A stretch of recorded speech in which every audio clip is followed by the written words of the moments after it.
Hello students, I am Kalpana Mishra and welcome back to PSCB tuition point.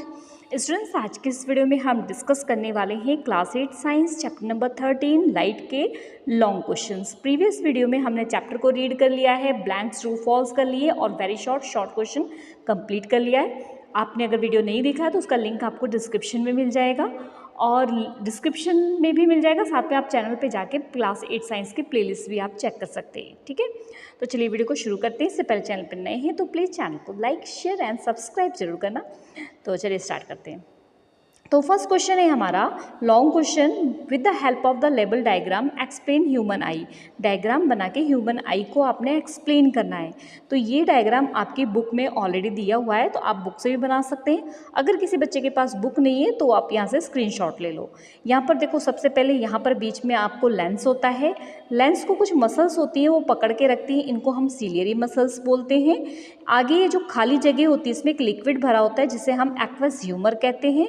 यहाँ जो ये first part है इसको हम कॉर्निया कहते हैं और उसके बाद के पार्ट को जो है हम पिपल और उसके बाद के पार्ट को हम इरिस और उसके बाद यहाँ पर ये क्या होता है, लेंस होता है। और ये जो खाली जगह है यहाँ पर एक लिक्विड होता है जिसको हम विट्रस ह्यूमर बोलते हैं। ठीक है, और उसके बाद लास्ट में यहाँ पर रेटिना होता है। रेटिना लास्ट पार्ट होता है हमारी आई का, जहाँ पर हमारे इमेज बनती है, मतलब हम कोई भी चीज़ देखते हैं उसकी इमेज हमारी कहाँ बनती है, रेटिना पर बनती है। ठीक है, उसके बाद लास्ट जब आपकी इमेज जो है किस तरीके से बनती है, मान लो यहाँ से लाइट एंटर होती है तो वो आपके लेंस से जाती है और लेंस से जाके यहाँ पे रेटिना पर टकराती है। तो रेटिना जो हम देख रहे हैं उसकी इमेज बनाती है। ठीक है, और उस इमेज को ये ऑप्टिक नर्व क्या करती है, ब्रेन के पास पहुंचाती है और ब्रेन आइडेंटिफाई करता है कि हम क्या देख रहे हैं। ठीक है, समझ आ गई बात। ये तो नॉर्मल मैंने आपको डायग्राम के थ्रू समझा दिया। तो अगर आपके पास ये डायग्राम नहीं है तो आप इसका स्क्रीनशॉट ले लो और इसके पॉइंट्स हम एक्सप्लेन करते हैं। तो फर्स्ट पॉइंट है हमारा, पहले तो हम देख लेते हैं ह्यूमन आई क्या होता है। एक राउंडली, यहाँ पे राउंडली, ठीक है, 2.3 डायमीटर का होता है। डायमीटर क्या होता है, कोई सर्कल होता है ना, उसका यहाँ से यहाँ तक की जो डिस्टेंस होती है उसको हम क्या बोलते हैं, डायमीटर। ठीक है, तो आई का डायमीटर 2.3 होता है, स्फेरिकल बॉल की तरह होता है, इसमें बहुत सारे पार्ट्स होते हैं। तो देखो, लॉन्ग क्वेश्चन तो बच्चा है आपके आने नहीं है। जो 2023-24 का आपका पेपर का पैटर्न है उसमें लॉन्ग क्वेश्चन नहीं आने हैं। बट लॉन्ग क्वेश्चन नहीं आने, बट आपको कैसा क्वेश्चन आ सकता है इसका कि ह्यूमन आई का डायग्राम बनाओ, ऐसे आ सकता है। या फिर आपको ये जो पार्ट्स मैंने एक्सप्लेन किए हुए इनमें से कोई भी 2 या 3 पार्ट्स आ जाए आपको कि ये पार्ट हमें एक्सप्लेन करो। ठीक है, तो इसलिए हम इस क्वेश्चन को छोड़ नहीं सकते हैं, ये आपको किसी भी फॉर्म में आ सकता है। ठीक है, आप ही मत सोचना इतना लॉन्ग है और उसके बाद कैसे करेंगे, कोई बात नहीं। ठीक है, इसको करना पड़ेगा। 2-3 पॉइंट्स आपके पेपर में आ सकते हैं, नहीं भी आ सकते। ठीक है, तो हमें तो टॉपर्स अगर बच्चे हैं उनको तैयारी करनी है तो सब कुछ पढ़ के जाना चाहिए। ठीक है, तो यहाँ पर है सबसे पहला पार्ट अपना आ जाता है जो मैंने आपको बताया था, स्क्लेरोटिक। ये क्या होता है, outer covering, a protective tough white layer. जो बाहर की सबसे आगे की जो लेयर होती है और टफ लेयर होती है वाइट कलर की, उसको हम बोलते हैं स्क्लेरोटिक या स्क्लेरा। ये वाइट पार्ट होता है हमारी आइज़ का। नेक्स्ट पार्ट होता है हमारा कॉर्निया। कॉर्निया हमारा क्या होता है, फ्रंट ट्रांसपेरेंट पार्ट होता है, इसको हम स्क्लेरोटिक कहते हैं। ठीक है, और उसके बाद क्या होता है, ये front transparent part of the sclerotic, जो स्क्लेरोटिक का फ्रंट ट्रांसपेरेंट पार्ट होता है उसे हम कॉर्निया कहते हैं। ठीक है, लाइट वहीं से हमारी कॉर्निया से ही आँख में एंटर करती है। ठीक है, फिर उसके बाद क्या होता है, इरीज होता है। There is a coloured portion in the front part of the, जो हमारी आइज़ होती है, आपके आँखों का ऐसे गोल सा जो ब्लैक सा आपको दिखाई देता है ना, ठीक है, उसको इरीज बोलते हैं। इस तरीके से होता है और वो क्या होती है, किसी अलग अलग कलर होती है, किसी में ब्लैक कलर होती है और किसी में क्या होती है, ब्राउन कलर होती है। उसके बाद क्या होता है, एक्वस ह्यूमर। एक्वस ह्यूमर क्या होता है, aqueous humour middle part of the cornea and lens of the I. Lens और आई के बीच में एक मिडल पार्ट होता है जहाँ पर एक लिक्विड फिल होता है, उसे हम एक्वस ह्यूमर कहते हैं। अभी जस्ट मैंने आपको बताया था, है ना। उसके बाद विट्रस ह्यूमर्स के बारे में भी मैंने आपको बताया था। लेंस के बाद जो खाली जगह होती है रेटिना और लेंस के बीच में, वहाँ पर एक जेली लाइक सब्सटेंस भरा होता है जिसे हम क्या बोलते हैं, विट्रस ह्यूमर। ठीक है। और उसके बाद जो है हमारा इरीज के बाद जो होता है, आप अपनी आंखों में जो बड़ा सा ब्लैक कलर का सर्कल है उसमें ध्यान से देखना, आपको एक छोटा सा भी दिखाई देगा, वो क्या होता है आपका प्यूपिल। ठीक है, ये स्मॉल ओपनिंग होता है इरीज के बाद का, इसको प्यूपिल बोलते हैं। ये हमारी आंखों के साइज को कंट्रोल करता है। कौन? इरीज कंट्रोल करता है। It control amount of the light then enter the eyes. और जो प्यूपिल है वो क्या करता है, हमारी आंखों में कितनी लाइट अंदर जानी चाहिए, कितनी नहीं जानी चाहिए, उसको कंट्रोल करता है। ठीक है। नेक्स्ट है लेंस। तो उसके बाद जो लेंस होता है हमारे आंखों में, वो कौन सा लेंस होता है? कन्वैक्स लेंस होता है। तो जब लाइट कन्वैक्स लेंस पे पड़ती है तो वहाँ से क्या होती है? रिफ्लेक्शन होता है, रिफ्रैक्शन होता है। ठीक है, ये क्या होता है यहाँ पर? रिफ्रैक्शन। रिफ्रैक्शन का मतलब क्या होता है? यहाँ से लाइट गई और दूसरे साइड चली जाए तो ये रिफ्रैक्शन है। और कोई भी चीज़ हो पीछे पॉलिश की हुई लाइट जाए, टकराए और वापस आ जाए, ये होता है रिफ्लेक्शन। ठीक है, तो रिफ्रैक्शन होती है और उसकी इमेज फॉर्म्ड होती है कहाँ पर? रेटिना पर। ठीक है, रेटिना क्या होता है? आइज़ की ये थर्ड लेयर होती है जिसको हम रेटिना बोलते हैं। ये एक तरीके से स्क्रीन का काम करती है, यहाँ पर इमेज बनती है। नेक्स्ट है ऑप्टिक नर्व। ये क्या करती है? जो इमेज बनती है हमारे आँखों में, उस इमेज को हमारे ब्रेन तक पहुँचाती है।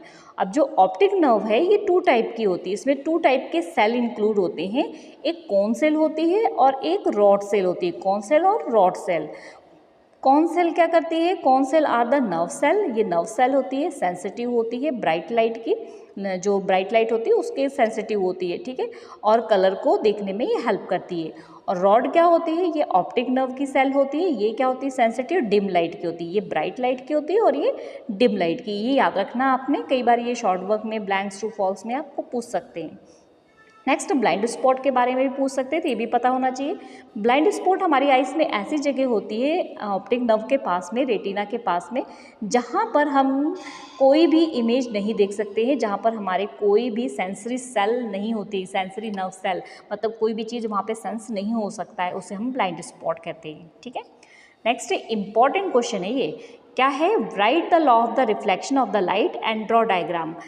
लॉ ऑफ रिफ्लेक्शन क्या है और साथ में उसका डायग्राम भी ड्रॉ करना है। तो लॉ ऑफ रिफ्लेक्शन 2 लॉ है। First law, angle of incident हमेशा क्या किसके इक्वल होता है? एंगल ऑफ रिफ्लेक्शन के। ठीक है, उसके बाद सेकंड क्या है? इंसिडेंट रे, नॉर्मल और इंसिडेंट और रिफ्लेक्टेड के बाद जो एंगल होता है, मतलब incident ray, reflected ray and normal all lie in the same plane, ये सब क्या होता है? एक ही प्लेन पर होता है। देखो ये मैं डायग्राम से बताती हूँ। ये आपके इंसिडेंट रे है, ये आपके रिफ्लेक्टेड रे है और ये नॉर्मल है। ये तीनों क्या होती हैं? Same lie on a plane, मतलब एक ही जगह पे तीनों आती हैं। ठीक है, उसके बाद इंसिडेंट रे और नॉर्मल के बीच में एक एंगल बनता है, उसे हम इंसिडेंस एंगल कहते हैं। रिफ्लेक्टेड रे और नॉर्मल के बीच में एक एंगल बनता है जिसको हम रिफ्लेक्टेड एंगल बोलते हैं। ठीक है, तो एंगल इंसिडेंट को एंगल आई से करते हैं और इसको एंगल आर से। ये हमेशा एक दूसरे के क्या होते हैं? इक्वल होते हैं।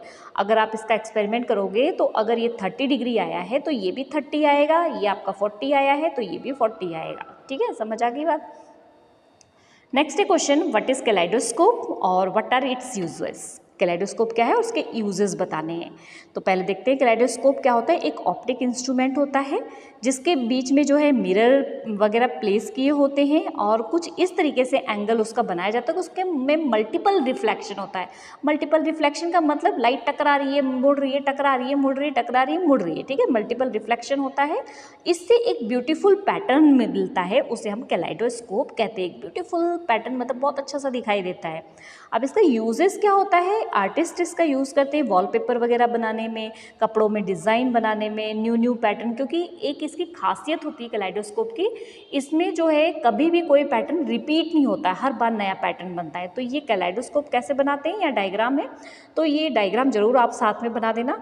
तो इस तरीके से क्या होता है, ये 3 प्लेन मिरर होते हैं, इस तरीके से, ये इस तरीके से ऐसे 3 प्लेन मिरर होते हैं, उसको कुछ इस तरीके से रखा जाता है एक दूसरे के ऊपर।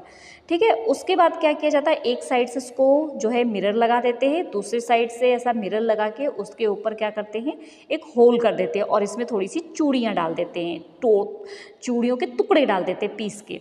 अब जब उसको शेक करके उसमें देखते हैं तो हर बार क्या होता है, अलग अलग पैटर्न डिज़ाइन दिखाई देता है। ठीक है, नेक्स्ट क्वेश्चन है, how will you demonstrate that white light is made up of the 7 colour. आप कैसे बताओगे कि वाइट लाइट जो है वो 7 कलर से मिलके बनी हुई है। तो light we receive from the sun और the from of the fluorescent tube, जैसे ट्यूबलाइट होती है या फिर हम सन से जो लाइट रिसीव कर रहे हैं उसको क्या करते हैं हम जो है वाइट होती है ना, ठीक है, सन की लाइट है या फिर आप ट्यूबलाइट वगैरह देखते हो वहाँ की लाइट क्या है, वाइट है। अब क्या करो, इस लाइट ये एक्चुअली क्या होती है 7 कलर का मिक्सचर होती है। तो कैसे पता करेंगे, हम एक प्रिज्म को सनलाइट में लेके जाएंगे या ट्यूबलाइट के पास लेके जाएंगे और ऑब्जर्व करेंगे, हम देखेंगे कि उसमें एक स्पेक्ट्रम बन रहा है 7 कलर का, मतलब 7 कलर जो है इस तरीके से दिखाई देते हैं, उसे हम स्पेक्ट्रम कहते हैं। तो कुछ इस तरीके से ये डायग्राम भी आप बना सकते हो। एक ऐसे आपने प्रिज्म बनाना है, वाइट लाइट लेके जानी है, उसके बाद ऐसे 7 कलर निकालने हैं। अब आप कहोगे मैम एग्जाम में तो हमें कलर तो होंगे ही नहीं, फिर क्या होगा, फिर आपने क्या करना है, इस तरीके से डायग्राम बनाना है और यहाँ से ऐसे 7 कलर जैसे मैं बता रही हूँ, ठीक है, आराम से आप अच्छे से कर लेना, मैं जल्दी जल्दी में, ठीक है। उसके बाद आपने क्या करना है, यहाँ से नीचे से लिख देना है विबग्योर, विबग्योर, ठीक है। मैं इसको मिटा के लिखती हूँ प्रॉपर, आप ये यहाँ से देख लो, ठीक है। देखो रेल बनाने के बाद आपने नीचे से लिखना है विबग्योर,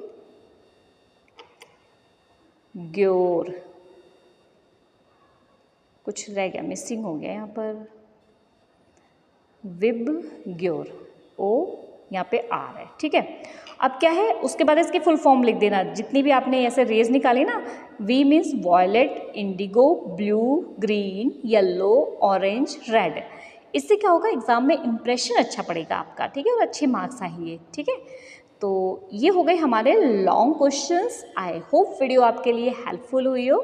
तो काफ़ी बच्चों के कमेंट आए थे मैम लॉन्ग क्वेश्चंस भी जल्दी से जल्दी अपलोड कर दो, तो लॉन्ग क्वेश्चन भी अपलोड कर दिए। अब साइंस का हमारा सिर्फ एक चैप्टर रहता है, चैप्टर नंबर 12, चैप्टर एक्सप्लेन कर दिया, क्वेश्चन आंसर्स रहते हैं बस, ठीक है, वो भी जल्दी खत्म करके फिर आप लोगों के डिमांड आ रही थी मैथ्स की वीडियो बनाने का, तो पूरी कोशिश करूँगी मैं मैथ्स स्टार्ट करने की, ठीक है। ओके स्टूडेंट, मिलते हैं नेक्स्ट वीडियो में, बाय बाय।